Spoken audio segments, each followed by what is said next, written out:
Baik, kita lanjutkan. Apakah kemudian tuntutan ribuan kepala desa tersebut dari 6 tahun meminta menjadi 9 tahun ini cukup realistis kalau kita melihat dinamika pemerintahan di desa begitu Pak Menteri? Silakan dilanjutkan tadi poin kedua. Yang kedua, demokrasi di desa itu paling tua. Belum ada pilihan bupati langsung, belum ada pilgub langsung, sudah ada pilkades langsung. Ini yang kedua. Yang ketiga, transparansi perencanaan, penganggaran, dan pelaksanaan pembangunan itu sekarang paling transparan di desa. Bagaimana tidak transparan? Pertama, dalam merumuskan rencana kerja pembangunan, RKP desa, melibatkan namanya yang disebut dengan MUSDES, Musyawarah Desa. Bukan hanya BPD pesertanya. Ya BPD, ya warga miskin, kelompok marginal, kelompok difabel, perempuan, kemudian perwakilan dusun. Itu membahas perencanaan pembangunan desa. Kemudian dituangkan di dalam APBDes. APBDes jadi dipapang di balai desa, di tempat-tempat strategis. Ini loh APBDes desa kita tahun ini. Dana desa sekian, ADD sekian, untuk ini sekian, jelas sekali. Sementara di kabupaten hanya DPRD dan tidak pernah dibuka.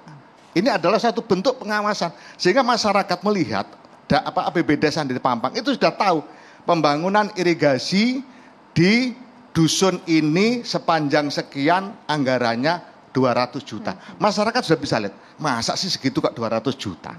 Saya tahu tempatnya itu, langsung bisa cross check ke sana ke lokasi di mana APBDes tadi menunjukkan. Nah, itu adalah satu bentuk yang harus kita kuatkan semakin hari semakin kita kuatkan hari ini. Dan disitulah yang kemudian begitu proses pembangunan di desa betul-betul bisa dilaksanakan dengan baik. Kalau toh kemudian ada hal-hal yang kemudian muncul di permukaan permasalahan ini itu, namanya juga proses. Ya. Nah, itulah makanya dari sini diskusinya kena bergulir panjang. Nah, masalahnya yang jadi adalah tadi bicara tentang pola hubungan, bicara tentang peningkatan standar, bicara tentang penanganan APBDes yang lebih transparan, itu tertutup dengan wacana usulan gimana kalau diperpanjang menjadi 10 tahun. Pertama begini, 10 tahun usulannya. 10 tahun. Saya bilang, ini diskusi sebenarnya, bukan kemudian saya ini berkeputusan, tidak ada keputusan. Menteri tidak boleh mengambil keputusan sebelum ada arahan presiden. Jadi 10 tahun. Saya bilang kalau 10 tahun sampean mintanya berapa periode? Ya kalau 10 tahun 2 periode. 10 tahun 2 periode, 10 kali 2 berapa? 20. Undang-undang desa sekarang berapa? 18. Sampean akan mendapatkan permasalahan karena nambah hal yang sudah berjalan selama 2 tahun. Yang sekarang saja sudah heboh, Pak. Minta 9 tahun saja sudah heboh. Kita boleh ke Mas Ferry dulu mungkin. Mas Ferry, Anda menanggapinya bisa tidak ini disalahgunakan menjadi untuk mengamankan suara politik di bawah, Mas Ferry? Berat pertanyaannya. Secara substansi apa yang disampaikan Bang Fahri dan Pak Menteri, banyak poin yang selalu dibicarakan untuk perbaikan pemerintahan desa. Tapi konteks perdebatan utama hari ini adalah soal 9 tahun itu. Maka perlu kita tinjau kenapa kemudian ada pembahasan 9 tahun itu.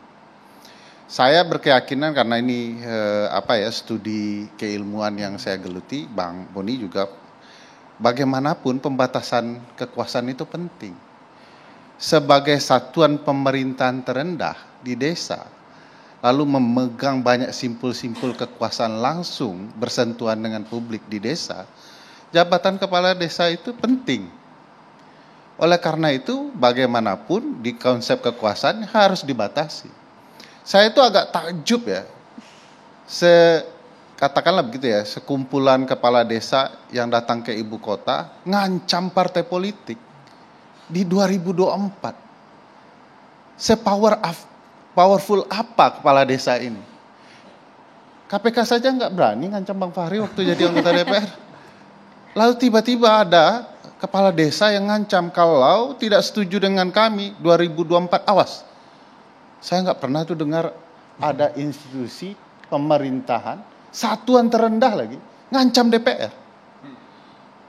Kalau ngancam Bang Boni boleh lah ya, saya boleh lah. Siapa kami begitu ya, individual begitu. Ini lembaga perwakilan yang bekerja atas dasar representasi. Tiba-tiba diancam. Bang Ferry, apakah kemudian Anda melihat bahwa sebenarnya selama ini mungkin jabatan kepala desa ini memang sebegitu kuat dan dijadikan sebagai alat politik?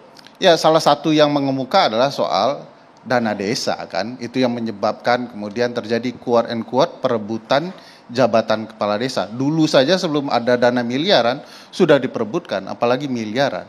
Nah, makanya saya melihat ada konteks yang berbeda ini soal ancaman. Apalagi kalau diingat di putusan nomor 42 PUU 19 Romawi tahun 2021, MK barusan memutuskan jabatan mereka 6 tahun 3 periode. Kenapa disebut 6 tahun 3 periode bukan 9 tahun 2 periode? Jumlahnya sama. Karena harus ada ruang bagi masyarakat di desa untuk evaluasi pimpinannya. Kalau 9 tahun kepanjangan, presiden saja tidak boleh.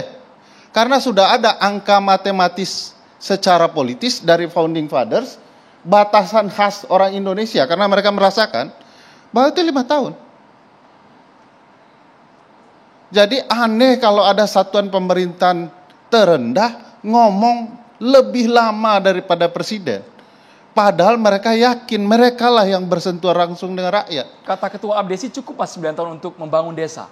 Ya, kita tidak bicara cukup tidak cukup. Ini semacam psikologi kekuasaan. Tidak pernah ada kekuasaan yang cukup. Oleh karena itu bangunan konstitusionalnya membatasi. Jadi kalau bilang cukup 9 tahun, bagi kepala desa tidak cukup. Bagi warga desa cukup, kalau perlu kurang 4 tahun saja. Karena supaya mereka betul-betul menjaga janjinya dengan publik mereka langsung. Jadi 4 tahun, kalau ada tepat janji, tidak terpilih lagi. Bayangkan kalau 9 tahun. Kalau 9 tahun tidak nempatin janji, tunggu 3 tahun menjelang 9 tahun. Baru janji dipenuhi semua.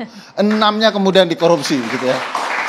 Jadi bagi saya perlu diperhatikan betul kenapa ada pembatasan jabatan. Satu lagi isu yang menarik, setuju atau tidak setuju, tapi kalau kita lihat konteks historisnya, beberapa tahun, mungkin dalam hitungan bulan masih ya, Abdesi yang sama mengumumkan meminta presiden 3 periode. Ini harus hati-hati Mas Arya. Kelompok yang sama. Setelah mereka mendapatkan 3 periode di Mahkamah Konstitusi, lalu ditolak publik semua, muncul wacana baru soal 9 tahun, tidak menambah periode tapi menambah masa jabatan. 2 hal yang berbeda. Perpanjangan masa jabatan 9 tahun. Saya agak takut tiba-tiba isu 3 periode turun, isu perpanjangan muncul. Abdesi yang sama sebentar lagi akan menyuarakan kalau kami bisa 9 tahun, apa salahnya presiden 9 tahun? Waduh. Nah, Oke. Abdesi yang sama. Nah, jangan-jangan ada transaksi, kalau kalian menolong kami 9 tahun, kami tolong di 2024, kalau perlu tidak jadi 2024, jadinya 9 tahun. Nah, ini problematika nih, yang siap. Ya, sampai di sini dulu nih, karena kita perlu juga minta tanggapan juga dari Mas Arya Bima. Betulkah demikian? Ini baru Mas Ferry yang tadinya sampaikan. Jangan-jangan di luar sana juga banyak yang beranggapan sama. Terlalu didramatisasi sama Mas Ferry ya kan. Padahal ngomongnya santai loh tadi Mas Arya. Iya. Presiden, DPR, konstitusi ya kan. Itu adalah konstitusi, amanah konstitusi. Perubahan konstitusi tidak sederhana memperpanjang masa jabatan kepala desa. Jadi common sense-nya tadi kalau orang Jawa bilang diotak-atikkan supaya gaduk. Kebetulan namanya juga orang pendemo ya kan. Setiap kali demo adalah berusaha mengegulkan keinginannya dengan berbagai argumentasi, dan delala saja, kebetulan saja Mas Ferry yang seorang intelektual menangkap itu sebagai suatu hubungan yang korelatif. Karena yang menyuarakan sama begitu. Ya, kita harus berpandang pada kajian akademis, kajian konstitusi dan realitas kita di dalam berdemokrasi dalam konteks Indonesia ini. Jadi sangat terpisah antara dinamika politik di tingkat nasional yang fondasinya adalah ideologi dan konstitusi dengan aturan di dalam mengatur kita masa jabatan seorang kepala desa. Jadi saya tidak melihat ada sesuatu hubungan timbal balik seluruh kepala desa kemarin kan hanya 15 juta. Seluruh datang ke Jakarta juga tidak akan semudah itu. Kemudian bisa langsung mengamandemen Konstitusi Undang-Undang 45 untuk seorang presiden dengan jabatan 3 periode. Itu nggak nyambung.com. Tapi kalau mau disambung-sambungkan, dinalar-nalarkan, terus kemudian diglorifikasi seolah-olah ada saling keterkaitan, ya monggo-monggo saja. Tapi saya melihat itu sesuatu yang tidak terkait. Kami setuju bukan tanpa alasan ya. Indonesia yang maju karena desa yang kuat. Kita tidak ingin desa itu mundur yang berakibat pada Indonesia yang hancur atau sebaliknya. Maka tadi argumentasi Bung Fakhri sama Pak Menteri dan Bung Ferry banyak benarnya bahwa ini sukses reformasi. Ini sukses daripada cara kita berdemokrasi yang melahirkan desentralisasi tingkat 3 atau tingkat 4 ya. Di mana konsepsi desa yang dulu itu dilihat hanya sebagai lebih pada kerumunan atau community masyarakat, sekarang lebih memodernisasi dalam fungsi ekonomi, fungsi politik, fungsi sosial. Bahkan tadi disampaikan triliunan dana akibat reformasi inilah ada gerakan menuju desa yang mandiri, desa yang lebih menjadikan aset-aset desa menjadi resources yang produktif untuk peningkatan kemakmuran rakyat. Nah, kemudian ada satu wacana yang kemarin dikatakan mbok minta 9 tahun. Masuk akal nggak sih ini? Masuk akal atau tidak masuk akal tadi banyak argumentasi yang harus kita bangun. Bagi yang tidak setuju tadi Mas Ferry sampaikan, Bung Fakhri sampaikan pada tingkatan 9 tahunnya. Tapi pada aspek terjadi hal-hal yang menyangkut saat ini terjadi kemajuan desa yang pesat, yang dahsyat, itu adalah satu hal yang harus menjadi prestasi kita sebagai bangsa. Ya. Prestasi dari partai-partai politik. Ya. Nah, yang saya lihat bahwa dinamika konflik dan integrasi di masyarakat desa di dalam mengenai kontestasi itu memang tidak bisa disamakan dengan tingkat pilgub, pilpres maupun pileg. Ada satu dinamika yang kadar hubungan dan jarak hubungan antara pemilih dan yang dipilih itu ada hubungan yang sangat dekat secara fisik jaraknya. Kadarnya bisa ada faktor Gemenskap, hubungan darah, hubungan kemudian kekerabatan, perkawinan dan lain-lain. Dan di desa itu pilkades itu tidak hanya persoalan dapat jabatan, tapi juga kehormatan. Jadi seolah-olah kalau kalah itu menyangkut kawerian, harga diri, yang itu orang Jawa bisa kehilangan. Atau kalau orang Jawa bisa kehilangan jabatan atau kehilangan uang, tapi kalau kehilangan harga diri itu bayarannya mahal. Itu. Dan inilah yang kemudian berakibat pada satu proses yang sejak pra pelaksanaan dan pada saat pelaksanaan dan pasca pelaksanaan, konflik baik yang bersifat laten, yang tidak termanifest, yang mulai mendiamkan mantunya, mendiamkan saudaranya, sesama warga RT mulai tidak saling menyapa, bahkan ada puskesmas di wilayah tertentu jembatannya dipotong, ya kan?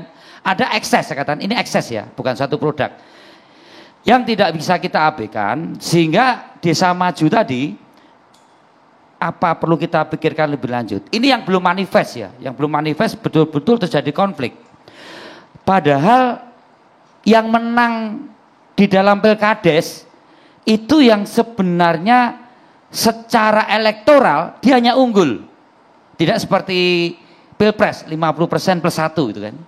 Tidak seperti pilgub DKI 50% 1. Itu seperti pilgub di luar DKI atau pilkada.